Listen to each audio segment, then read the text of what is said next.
I have been traveling the world and will continue to do so with the message that it's okay to not be okay. Why is this my message? Because we live in a society today that is obsessed with happiness. The message is that if there's something that's not okay with you, like you're not completely happy and perfect, something must be seriously wrong with you. But today, we're going to talk about a different pattern. We're going to talk about a barrier to happiness. Now, this barrier is when it's not okay to be okay. Human society, envy is a reality of our emotional existence on Earth today. Envy makes us feel less than. Envy makes us feel like we can't have something we desperately want but that someone else has. Envy makes us feel like there's a grand canyon between us and another person, between us and what we want. This doesn't feel good. But what we do when we're unconscious is we simply react to that pain. And how do we react to that pain? In ways that we could consider socially dangerous.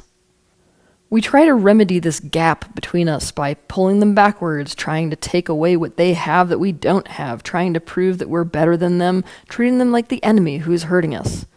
This sets up a dynamic in our society where even though we all want happiness and we all want success, there's a certain amount of social risk to getting those things.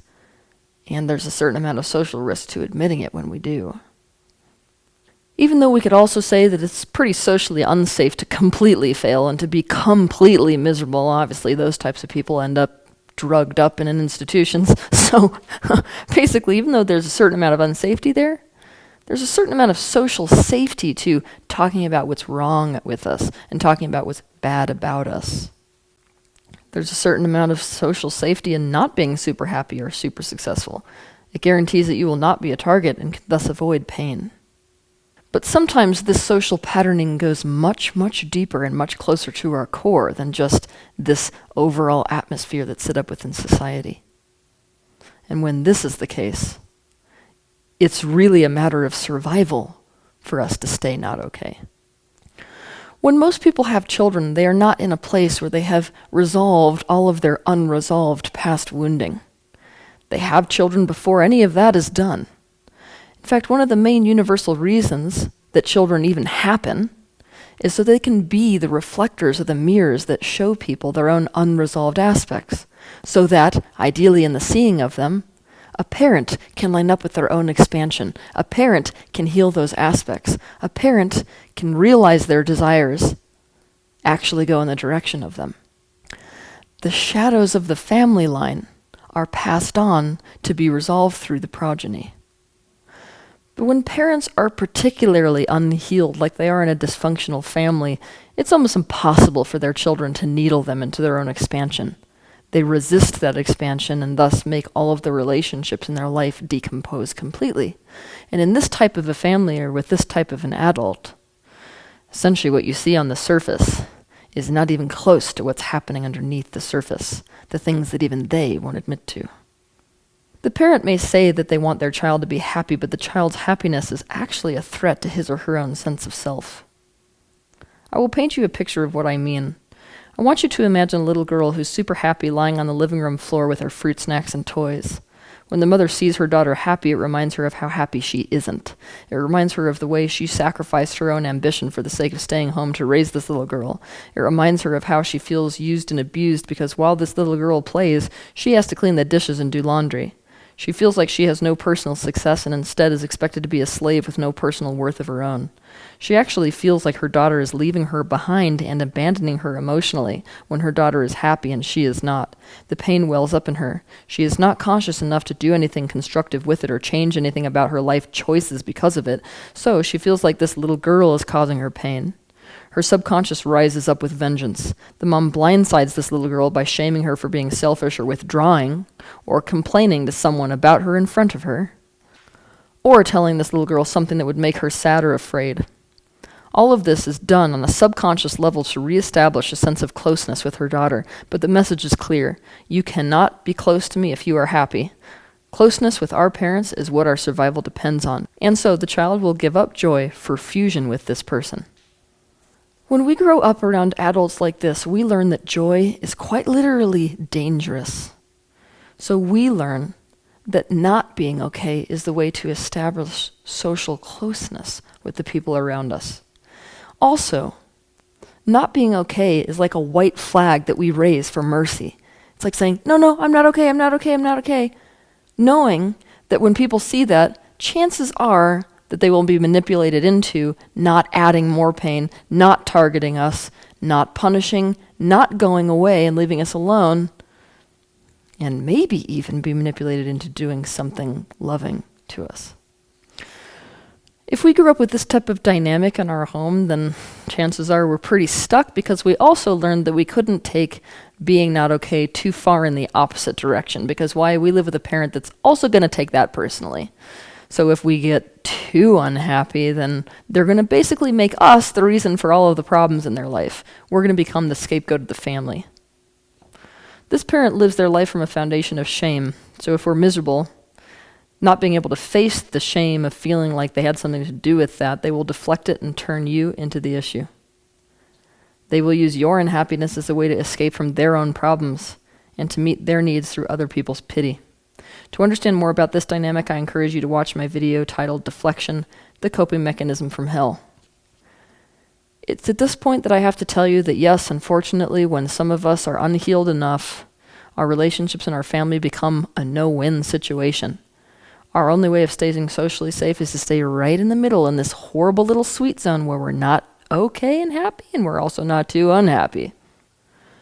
Many parents with this pattern build their relationships with their children based on obligation. Therefore, when something's wrong with the child, out of a sense of obligation, they will come close to their child, maybe even meet some of their needs. But the second that that child is okay, bam, they're off doing their own thing. Thank God I can go read, or thank God I can go do my work, or something else. Now, what this child does in this scenario is that they take the table scrap of obligation as their only sustenance of love or energy coming towards them from the parent. Obligation becomes a substitute for real love. They constantly create conflict or crisis or accidents to get those crumbs because the alternative they are looking at is emotional starvation. The thing that makes this pattern so difficult to see is that it's not that people who were caught in this social patterning as children, or even now currently in their life, are acting as if they're not okay. They actually aren't okay. I mean, the situations that have been going on in their social lives and relationships, really our life, are so painful that they genuinely have major, major problems. They're genuinely in a hell of a lot of pain.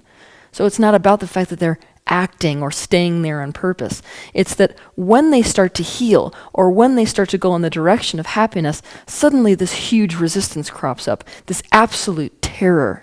I mean, dissociative level terror.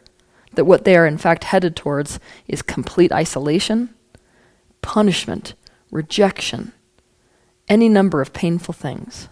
It has been ingrained that being okay and happy means guaranteed pain, so they learn that there is a very safe but painful sweet spot called I'm not okay. Many people who grew up with this pattern in childhood learn to adapt to the type of parents or adults they had in their life that were like this by realizing something. The alternative way to creating closeness with this person is if I completely abandon my own happiness for theirs. That means when my parent isn't happy or isn't doing okay, I scramble around to try to make them feel better. I scramble around to try to meet their needs. By doing so, I make myself indispensable to this person. This is the origin of the rescuer complex. This child learns that their only worth and value is to rescue their parent when they are unhappy. Now here's the thing. When this parent is happy or is feeling good, bam, that parent's gone. That parent's like, oh good, thank God, I can go off and do my own thing. Oh thank God, now I want to go XYZ. And so this child actually learns that by the parent being happy, they get abandoned. In other words, I get abandoned if someone is okay. This person grows into somebody who unconsciously does one of two things in relationships. Either the second that somebody in their life is happy, they vanish and withdraw because there's no worth that they serve and they risk abandonment, in fact, being connected to somebody who's in a good space, or they start collapsing people emotionally on purpose so that they will fall down and thus have the need to be rescued. So it's basically like somebody who kicks the legs out from somebody and then comes in as a rescuer for the very condition that they have created. This is the social patterning that occurs within a person who has learned this dynamic within childhood. The message that these people have received is no one could possibly want to be with them for them. The only reason that someone would want to be around them is to use them as an emotional buoy. As adults, the people who learned it wasn't okay to be okay, and that the only way to have emotional closeness is to either be okay or for the other person to not be okay, find each other. They find each other like magnets, and then they perpetuate this painful relationship patterning in their adult relationships. We need to be aware of this emotional dynamic in order to change it. It is not possible for us to be happy and not be able to have closeness with other people, but let's just pretend in a parallel universe that it was actually possible. It's not really worth being happy if you're completely and totally alone. So unless we are conscious of this pattern, we will quite literally choose as a human race to keep ourselves back completely for the sake of being close to one another. We tend to project the idea that we had of our childhood authority figures over the concept of the universe or God. The things that we expected from those people, expecting meaning positive and negative, what did you anticipate, is exactly what you anticipate from the universe at large. So for many of us that grew up in this type of a situation, we will notice that the minute we become okay or happy, especially if we express that to someone, we're almost looking for some kind of universal hammer to fall down on our head to crush us completely. That's when we expect that something's going to go wrong, some curveball is going to be thrown, some tragedy is going to strike. What we have to get is that we don't feel like this because it's actually the way the universe is, because it isn't. The universe is in favor of your happiness and joy, in fact needs you to go in the direction of that for the sake of your and its expansion. What's happening here is that people that you were in relationship with were absolutely against your happiness, and maybe, potentially, still maybe. And it is those people, either that were in your life or are currently in your life, that are making it seem like every time you are happy, some horrible thing happens. Because it is actually happening on purpose, subconsciously. In truth, connection and closeness should have absolutely nothing to do with being okay or not being okay. Whether a person is happy or not should have nothing to do with connection. They are two independent things. But in today's world, with today's social shadows, we need to begin to let ourselves be connected and be happy at the same time. We need to stay connected whether we're happy or sad. Happiness has got to cease to be something that creates isolation or that we use to create isolation. If we make this change by becoming aware of this dynamic, then what we are looking at is a world where it's not only okay to not be okay, it's okay to be okay. Have a good week.